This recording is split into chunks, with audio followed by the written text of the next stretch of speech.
Nah, sekarang kita lihat, kemudian tadi sudah dilihat dalam hubungannya dengan Allah sendiri. Ya. Jadi, panggilan Allah, karya penyelamat, karya penebus, dan dia bertindak untuk itu sebagai abdi Allah. Sekarang dalam hubungannya dengan gereja.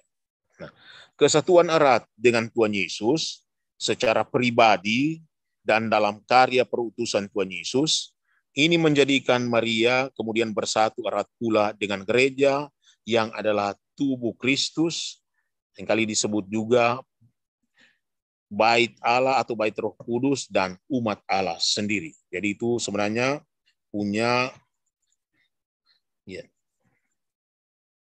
konsep gereja sebagai karya Allah Tritunggal, umat Allah, tubuh Kristus, dan bait Roh Kudus.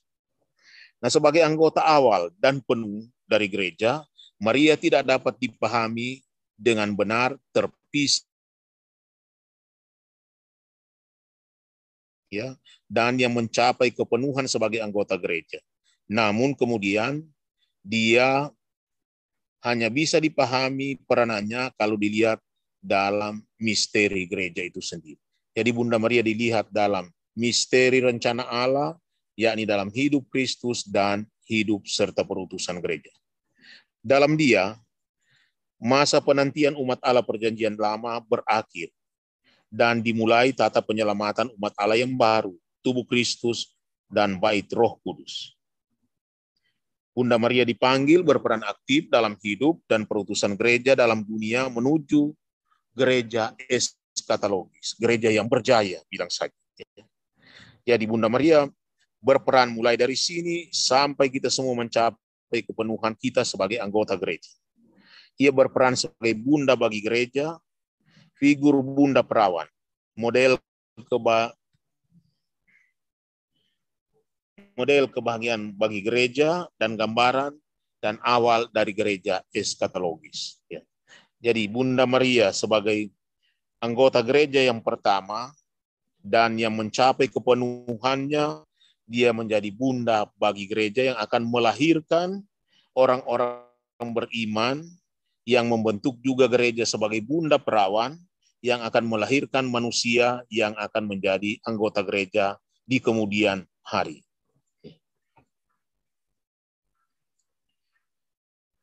Nah, kemudian Maria, dia sebagai teladan para beriman. Pertama dikatakan, dalam hal apa letak keteladannya itu, yakni sebagai pendengar dan pelaku yang setia dari sabda rencana Allah. Ya, kalau mendengar, banyak orang mampu mendengar. Tetapi Santo Yakobus bilang kita jangan hanya menjadi pendengar yang menipu diri. Ya. Bunda Maria menunjukkan bahwa menjadi abdi Allah itu bukan hanya mendengarkan sabda, tetapi menjadi pelaku, bukan hanya pelaku pada saat untung, tapi juga setia, termasuk saat di mana untung kelihatan tidak hadir, ya, dari sabda dan kehendak Allah itu. Nah, karena itu dikatakan dia prototipe keluarga sebenarnya dari Tuhan Yesus, ibu dan saudara-saudari Yesus, yakni mereka yang mendengar dan melaksanakan sabda Allah. Jadi anggota keluarga Tuhan Yesus itulah para pendengar dan pelaksana sabda. Itu yang kemudian dikatakan berkumpul menjadi gereja. Kemudian teladan Maria juga menunjuk pada kekuasaan dan ketuhanan Tuhan Yesus. Dia menunjukkan kepada manusia bahwa Yesus itulah yang punya kuasa, dialah Tuhan yang bisa menyelamatkan dan menebus kita. Karena itu dia memberi nasihat kepada orang-orang, lakukanlah apa saja yang dikatakannya kepadamu. Ya. Karena itu Bunda Maria kemudian dikatakan Bunda penasehat yang baik. Ya. Kemudian sebagai teladan, Bunda Maria juga mempercepat saat pernyataan kemuliaan Tuhan Yesus sebagai anak Allah yang membawa murid-murid juga kepada iman. Ini terjadi waktu pesta di Kana. Ya.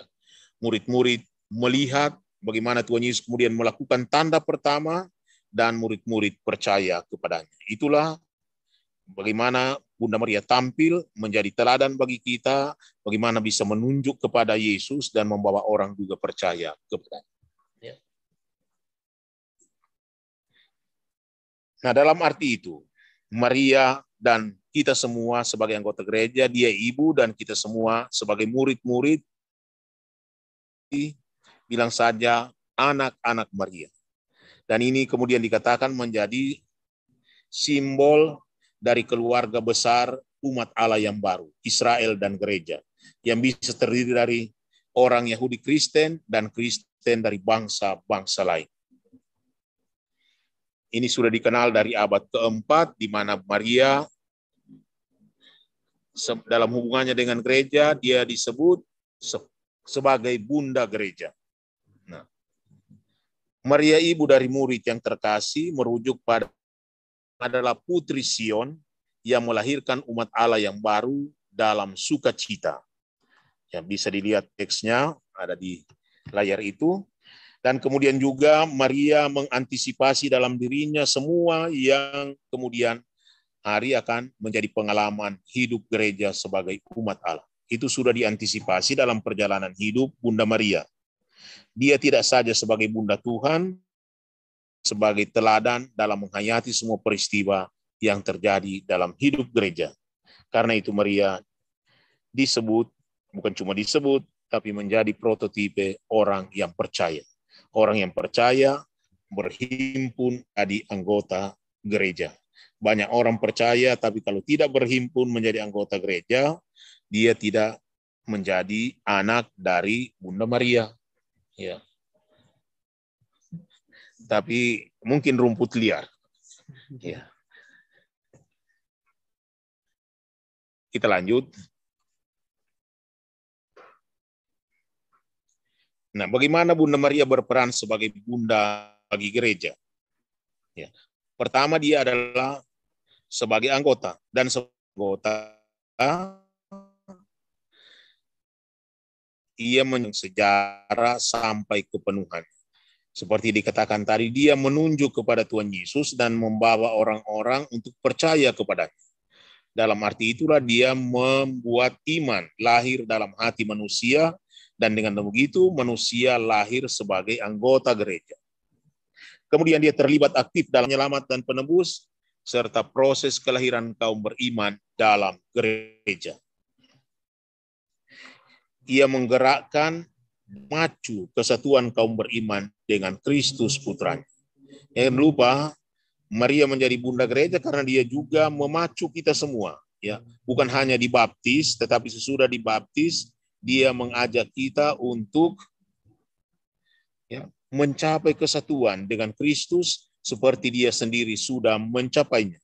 Ya, banyak orang beriman mengenal Tuhan Yesus tetapi tidak bersatu dengan Tuhan Yesus, khususnya dalam peristiwa-peristiwa yang mungkin peristiwa sedih. Ya, orang tidak selalu mampu bersatu dengan Tuhan Yesus. Tapi Maria menyatakan kesatuannya sampai di kaki salib, karena itu bisa juga sampai ke surga.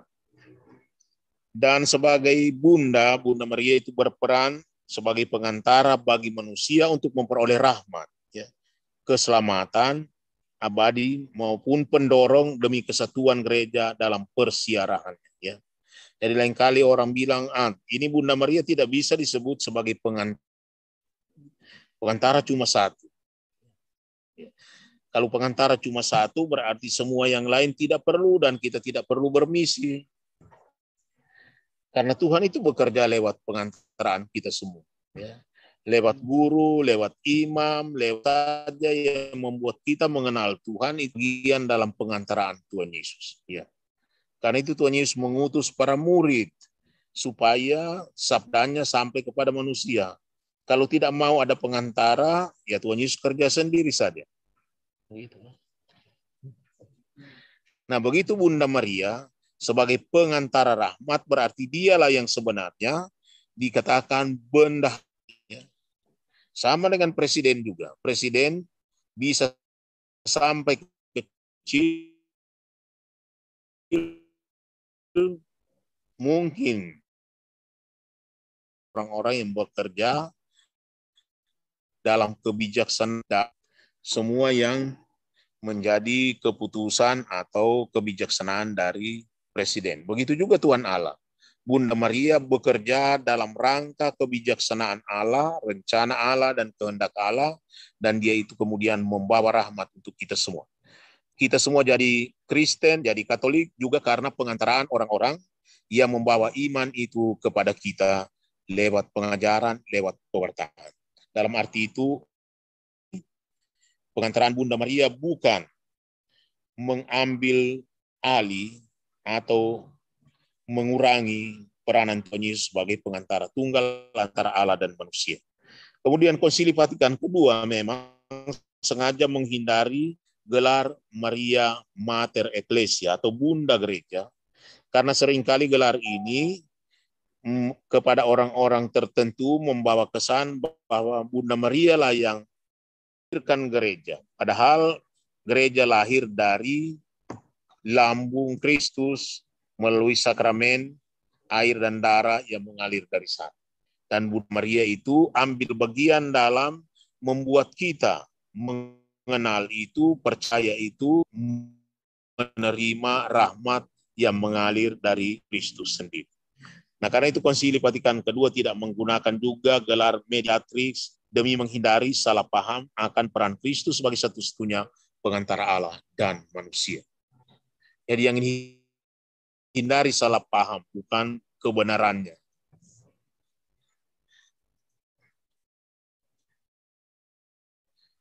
Di sini kita lihat, sebagai bunda, Maria hadir pada saat kelahiran gereja, dia hadir pada saat kelahiran gereja. Bukan dia yang melahirkan gereja. Gereja lahir dari lambung Kristus. Maria adalah pengaku iman yang pertama akan Tuhan Yesus. Ya. Bersama para rasul, dia bertekun dalam doa menantikan kepenuhan janji Tuhan Yesus, yakni pencurahan Roh Kudus. Itulah yang menjadi hidup gereja, yakni Pentakosta, pewartaan Petrus, dan perayaan gereja. Jadi kita menerima Roh Kudus, menjadi pewarta, dan menjadi orang yang justru karya Kristus lewat perayaan-perayaan gereja. Maria mengantisipasi dalam dirinya semua yang akan dihidupi oleh gereja di kemudian hari. Karena itu Maria dipandang tak hanya ibu Tuhan, tetapi juga dari perspektif misteri yang sekarang dihidupi dalam gereja setelah gereja lahir dari lambung Kristus lewat permandian, kemudian terhimpun anggota-anggota gereja sebagai tubuh Kristus. Nah, kemudian sebagai bunda gereja, Bunda Maria itu adalah figur bunda perawan. Ya, tadi sudah disinggung soal Immaculata Conceptio itu awal, ya. Tetapi keperawanan itu menunjukkan perjuangan untuk taat dan setia. Siapa tidak taat dan tidak setia, itu berarti melawan kemurnian iman terhadap Allah, terhadap Tuhan Yesus, terhadap penebus, terhadap penyelamat, dan terhadap gereja sendiri. Nah, identifikasi panggilan dan perutusan Tuhan Yesus bersama dan ya. Jadi sebagai bunda perawan, Maria menjadi figur gereja juga yang adalah bunda perawan. Ya. Katakan prototipe gereja yang melahirkan Kristus oleh kuasa Roh Kudus itu menjadi kemudian gereja Allah dengan kuasa Roh Kudus melalui sakramen-sakramen. Jadi dikatakan di bawah ini yang poin ketiga, keduanya melahirkan secara perawan Kristus yang satu dan sama. Jadi Kristus yang lahir dari kandungan Bunda Maria, kemudian tubuh Kristus yang lahir lewat permandian atau pembaptisan. Itu tubuh Kristus juga yang satu dan sama. Maria membawa dalam rahim dan secara fisik melahirkan Kristus secara perawan, sementara gereja sebagai ibu perawan juga membawanya dalam gelombang pewartaan iman dan melahirkan Kristus secara sakramental berkat karya Roh Kudus. Jadi kita semua dipermandikan itu berkat karya Roh Kudus dan dilahirkan menjadi anggota tubuh Kristus atau anak-anak Allah. Nah, dalam misteri gereja sebagai awan, Marialah sebagai awal yang menyatakan secara penuh bagaimana menjadi bunda perawan itu. Sehingga kalau gereja tidak setia pada rencana dan perintah-perintah Allah, dia itu namanya tidak perawan, ya, karena serong, ya, menyimpang dari rencana Allah. Ya. Jadi begitu, semua. Kalau misalnya suami istri juga menyimpang dari janji pernikahan mereka, mereka juga tidak murni sebagai suami istri. Ya. Suster juga, pastor juga, uskup juga begitu. Kalau dia tidak taat kepada sumpah uskupnya, janji selibatnya, atau kaul-kaulnya, dia juga menjadi tidak murni. Jadi ini bukan cuma soal berbuat cabul, tetapi soal ketaatan dan kesetiaan pada rencana Allah. Itu keperawanan dalam arti sebagai bunda Kristus dan bunda umat beriman. Nah, secara tipologis, Maria dan gereja merupakan dua momen dari sakramatan yang satu dan sama. Ya. Jadi satu melahirkan Kristus secara fisik dari kandungannya, yang satu melahirkan anak-anak Allah, anggota tubuh Kristus lewat sakramen pembaptisan. Nah, Maria sebagai tipologi bagi gereja. Ini menunjukkan bagaimana Maria ini menjadi example atau eksemplaritas Maria bagi gereja. Contoh dalam arti apa?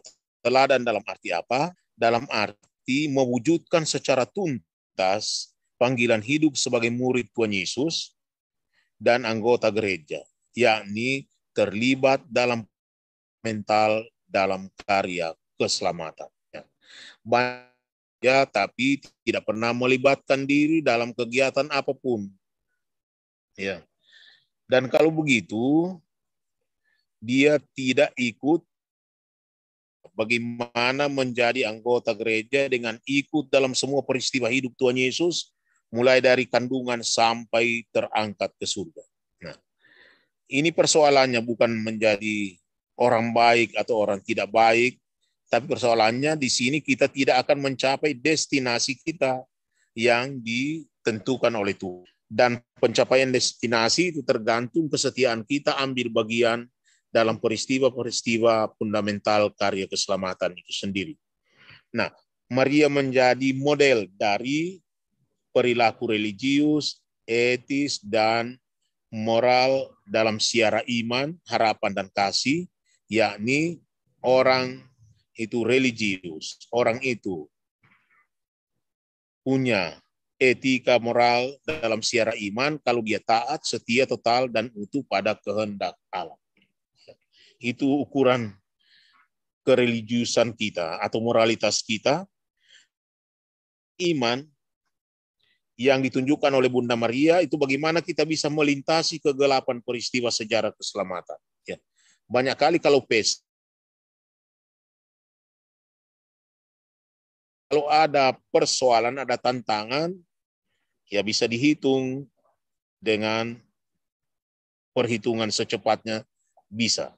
Nah, kesabaran atau ketabahan dalam harapan melintasi penderitaan karya penebusan itu yang ditunjukkan oleh Bunda Maria. Kalau jadi murid Tuhan Yesus, jadi anggota gereja, kita juga perlu tabah dan dalam harapan dengan mampu melintasi penderitaan karya penebusan itu sendiri. Kemudian teladan kasih dan ketaatan, menerima kehendak Allah dan melayani Kristus, termasuk menerima tuntunan Roh Kudus. Bagi gereja, Maria adalah prototipenya. Dia adalah identitas gereja. Sehingga dalam dia identitas gereja menjadi jelas dalam hubungannya sebagai orang yang telah mencapai kepenuhan realisasi dirinya sebagai anggota gereja. Jadi kalau kita masih bingung bagaimana menjadi anggota gereja yang baik dan maka Bunda Maria itu menjadi prototipenya.